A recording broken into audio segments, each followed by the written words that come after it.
What is up, y'all? The other dude with John Uncle. I was doing a quick show with my friend Adam here so we can get Carson Palmer into here. So sorry about that, dude. Complete miscommunication on my part. I got the time zones completely confused. I live in Texas, so let's see if we can actually get Carson Palmer into here. Again, I got the time zones confused, so let's see if we can get him here in just a moment. Alright, Carson Palmer. But it's going to be really cool to talk to him about Chad Johnson. What was it like to really play with him? People were very critical of him. Maybe I was a little bit too, based on maybe what the media said or what we saw. But it's going to be really interesting to get him on. Let's see if we get Carson Palmer into here in just a second. Alright, Carson. Give me just a second. They're going to get him in here. It's going to be interesting to get his viewpoint on certain things because just get it from the man himself. He played with Chad Johnson, a lot of those guys. It's going to be really interesting to get him into here. I think get him into here. Philly got time zones confused, but we'll get that taken care of.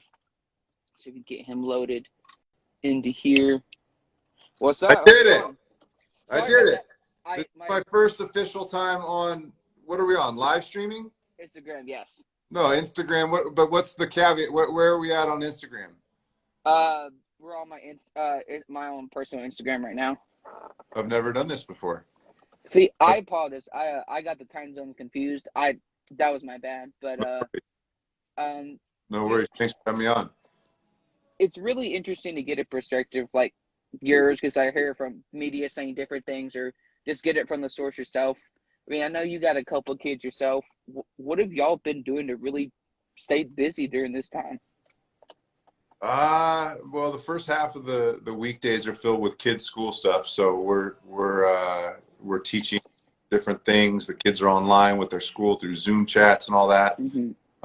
And then it's, man, who knows after that? It's chaos. Once school gets out, I've got four, two of them who are messing with me right now. But yeah, it's find something to do. And there's a whole lot of repetitive right now because we're running out of things to do. But what are you guys talking about playing? Sardines? Sardine. I've heard of that before, I think. I'll play sardines. I'll figure that out. But definitely, I mean, I've been in front of your career. I think there are some people that were talking about, hey, but if you should be in the Hall of Fame or not, in your opinion, obviously in your career, what, in your opinion, do you think why you think you should be in the Hall of Fame one day, or does that even matter to you at all? I mean, there's no doubt it would be an amazing accomplishment. But it's not, to be honest, it's not something I really think about ever. It would no doubt be great. It's totally out of my hands. You know, I would be surprised if I got in, and obviously extremely excited and honored and blown away. But if I don't, man, I've got my health. I've got a beautiful family. I got my parents still. Like we're blessed, man. We've got four beautiful kids, and like I said, they keep me on my toes. They keep me busy. But no doubt, I mean, the Hall of Fame is you know, it's something you think about as a player, and it's something that every kid probably dreams about. Or you know, some kids, more kids are obviously dreaming about just getting the NFL. But if you dream big, that's a lot of kids' dream, and it was mine as a youngster coming up playing in junior Pop Warner Pee Wee football, and it's a special accomplishment. One of my good buddies and old teammates, Troy Polamalu of the Steelers, is going in this year, which is, I mean, probably the best football player I ever played against, and I got to play against him a lot because I went to college with him and practiced against him every day. But yeah, I'm super fired up for the entire class this year, but especially happy for Troy. When you look, I'll be honest, there's just kind of things I want to get your insight on. You play with the Raiders, of course, for I believe 2 seasons with Hugh Jackson as head coach. Yep. Obviously, there's no filter on here. I just say whatever you feel comfortable with. Hugh Jackson, though, as head coach, what was that like, if I may ask? I was recruited by Hugh in high school. So I when he was the offensive coordinator at USC. So I've known Hugh since I was 16, 15. Man, I learned a ton of football from Hugh. Very, very bright. Loved playing in his offense. I only played for him 1 year in Oakland, and we got there week 6, and we were explosive because he had a bunch of his play action game, his screen game, his kind of big shots, and some of the stuff we did on 4th and 1 from our own 20. Do a long play action, send one receiver on a double move go route. I mean, he had those kind of gonads to go after. So I love playing for Hugh. He was in obviously an awful situation in Cleveland, one that now 2 coaches have succumbed to, and we'll see what happens with the third and Coach Stefanski. But he was in a bad spot. Obviously, feel for him, but love playing for him. He was. I tell people all the time, man. His screen game is awesome. He comes up with some really, really good stuff and tricky stuff in the screen game. Don't do that right there, but yeah, love playing for Hugh, and looking forward to hopefully him getting another shot back in the NFL. You've obviously played with Larry Fitzgerald. In my opinion, like I said on my show, I think could be one of the best of all time when it's all said and done. What was it like playing around him or with him, just as a quarterback? Yeah, just an unbelievable team first guy. Whatever it took to win, whatever it took to go out there and set an example and a standard for how to work, how to practice. If you were going to pick a non-quarterback, if you were an owner or a GM and you were starting your own team, and it was 2000 and man, what was it, 5? And it's that draft that he was picked, I believe, 3rd by the Cardinals. If you go back and get Larry, that's the one guy, that's the number one pick in the draft. That if you were starting your team and could not pick a quarterback, Larry's what you want, because obviously he's a great football player. The numbers speak for themselves, but just the way he handled himself, the respect he showed to everybody, every fan, every teammate, everybody that worked for the organization. He's what you want your young guys growing up around and coming into the league around, that kind of presence, that kind of leader. So it was amazing playing with him, and I'm so amazed he's still playing. I really thought when I got done he might go for maybe one more, and now he's in year 2 and looks like he might play 2 more. Who knows?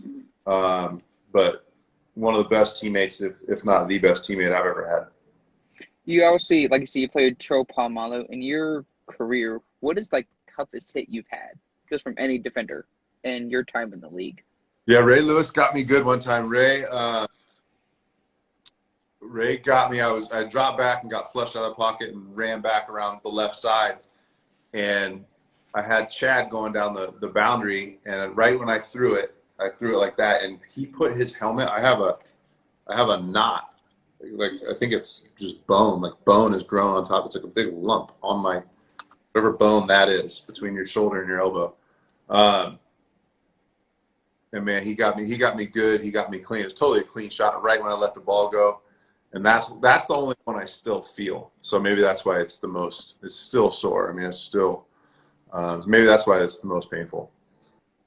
Oh man, being only 22, my first football game to watch was your alma mater, the 2006 Rose Bowl. You had the experience a year or 2 off. What was it like winning? I believe he was the Heisman Trophy in 2002. You set like a bunch of passing records and all that. What was that like winning that Heisman Trophy? Just those moments right there.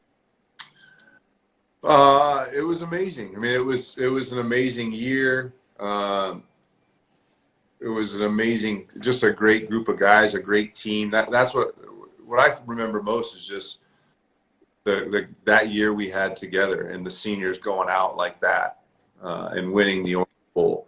And the fact that I won the Heisman too was just, I mean, I was blown away, and it was just such a great year, so much fun. So great for all that senior class to get, come in when SC was bad and then finish good and see that change and see just the maturity and the expectation that was left by our class. So I mean, all of those things were so much fun, and so I was so proud of, and so proud to be a part of, proud to be a part of a team that won the Orange Bowl, a guy that won the Heisman. All the things and the standards we set, and then to see that the teams come in after us and have tremendous success. And there was a lot to be proud of, and it was a spectacular group of guys. I want to get something clear. And I know there are media people saying, and I don't know if it's true. Just want to get it from you. They were saying that that's telling Joe Burrow certain things, or not him being the first overall pick 17 years after you. Just obviously, you can feel whatever you feel comfortable saying. Repeat. Sorry, there were media people saying, I believe, that you were telling Joe, again, I don't know if this is true or not, that you were telling Joe Burrow somehow not to play for the Bengals. Again, I don't believe that is true, but no, that's not true.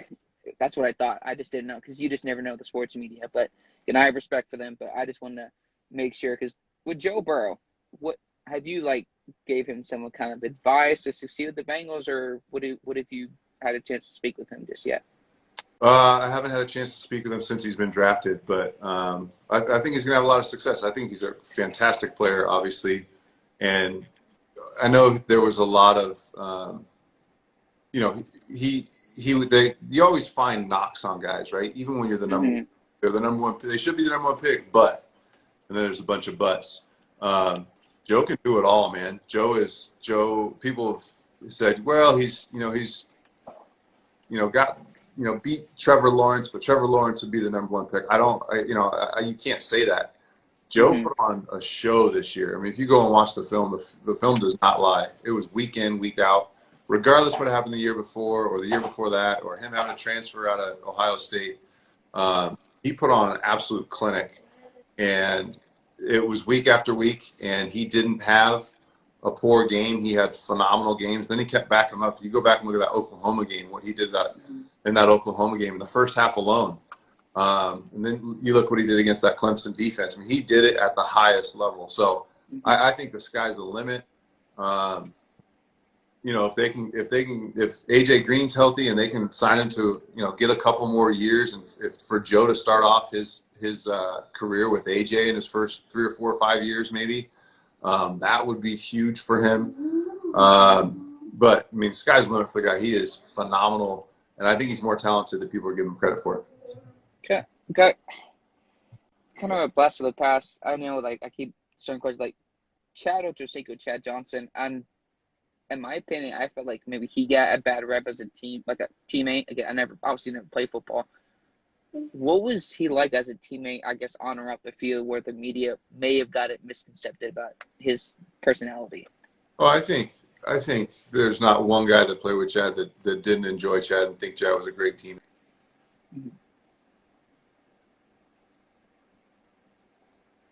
Butt off. He played hard week in, week out. I mean, he was fun. He was always happy. He was always joking. So that's total misconception. I mean, Chad was loved by all of his teammates, including me. Obviously, you're very busy. Coming on the last question I had, because I know you obviously like to have you on towards the season starts. Kyler Murray, though, with the Cardinals, you obviously played there. Obviously, different head coach. What do you expect for Kyler Murray in the second year with all the offensive weapons? Yeah, I mean they've got the weapons. The only bummer about this freshman class of QBs is they're losing valuable time. They're not out in OTAs right now. They're not out at vet minicamp and rookie minicamp. They're not getting those reps, which are huge reps going into year 2. So that's a bummer for this group is they're missing out on a really important part of their career and time in their career. Fortunately, everybody's going through it, but this year 2 group that has these expectations and Kyler, there's going to be tremendous expectation. He just won Rookie of the Year. They just traded and got DeAndre Hopkins. There's a lot to be excited about. There's no doubt. Could be really, really explosive. I mean, the keeping Kenyon Drake and what Kenyon Drake came in and did. I just think, it's unfortunate that this class of rookie QBs is missing out on this opportunity to improve this year. So before I let you go, because I know again you got, I believe, like a couple kids and wife. Playing quarterback though, obviously there's a lot of certain things that people think. What are some of the things people don't know about, I guess, preparing for a game during the regular season or the playoffs? I think the time. I think people think you show up on Wednesday and you have a couple hour practice and you do some meetings and you go home. It's during the season. I mean, you're at the facility. Most quarterbacks are there, first guy there, last guy out. It's a 5 a.m. thing till 6 p.m. Then you get home, you eat dinner with your family, and then you're in your office from 7:30 till 10. And then you're waking back up. It's a grind. There's a lot of information that needs to be digested and memorized, and it's much more intense than I think what the public views it as. Just the administration. Right. Obviously, thank you for coming on. I would like to kind of, I guess, have you on towards the season because I know you played with the Cardinals and the Bengals. Obviously, thank you for coming on. We hope to have you back on soon, though. Thanks, Sean. Have a good day, man. Thanks. You too. Again, this is just a quick interview of Carson Palmer. Again, this is the other dude, John Cord, signing off. Have a good one, and I will see you tomorrow at 2:30 p.m. Facebook Live.